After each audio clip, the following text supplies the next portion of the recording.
Kasba TV, হৃদয়ে বাংলা।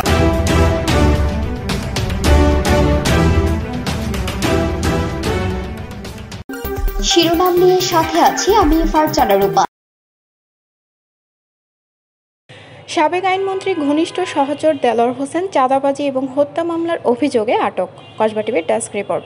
আফরোজা হাসির সহযোগিতায় এখন বিস্তারিত। সাবেক আইনমন্ত্রী আনিসুল হকের ঘনিষ্ঠ সহচর দেলোয়ার হোসেনকে আজ মঙ্গলবার দুপুরে বিক্ষুব্ধ জনতা ব্রাহ্মণবাড়িয়ার কসবা উপজেলার কায়েমপুর ইউপির মঈনপুর বাজারে আশিক প্লাজা মার্কেট থেকে আটক করে পুলিশের হাতে সোপর্দ করেন। কসবা থানা অফিসার ইনচার্জ মোহাম্মদ জহিরুল হক কবিরের সত্যতা স্বীকার করে বলেন, আটককৃত ব্যক্তি দেলোয়ার হোসেনের বিরুদ্ধে একটি চাঁদাবাজি এবং অপরটি হত্যা মামলার থানায় অভিযোগ দায়ের হয়েছে।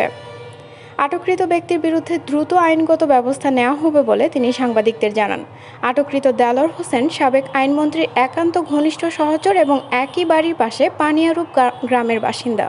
সংবাদ পাই যে কসবা উপজেলার কায়েমপুর গ্রামে কসবা উপজেলা শিক্ষক সমিতির সাবেক সভাপতি ও সাবেক আইনমন্ত্রী আনিসুল হকের ঘনিষ্ঠ সহচর দেলোয়ার হোসেন মাস্টারকে বিক্ষুব্ধ ছাত্র জনতা আটক করে রেখেছে।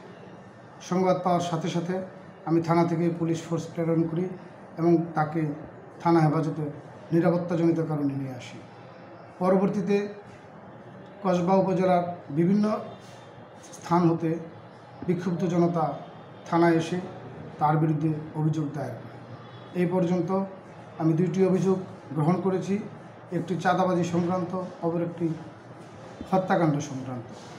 স্থানীয় জনতা জানায় তিনি সাবেক আইনমন্ত্রীর ঘনিষ্ঠ সহচর থাকাকালে ক্ষমতার অপব্যবহার, শিক্ষকদের সাথে ব্যাপক দুর্নীতি, অনিয়ম, চাঁদাবাজি ও বিভিন্ন অপরাধমূলক কর্মকাণ্ডের সাথে জড়িত ছিলেন। আমরা যে অভিযোগ পেয়েছি সেগুলির বিষয়ে দ্রুততম সময়ের মধ্যে আইনগত ব্যবস্থা গ্রহণ করব।